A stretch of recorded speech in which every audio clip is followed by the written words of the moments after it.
Toe die Here ons kettinge gebreek het, was ons soos die wat droom.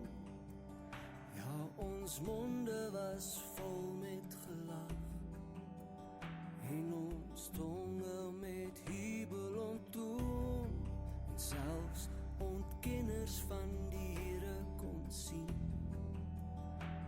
dat God groot goed vir ons doen. O Vader, ons vreugde was vol en in vloed. U het groot goed vir ons gedoen.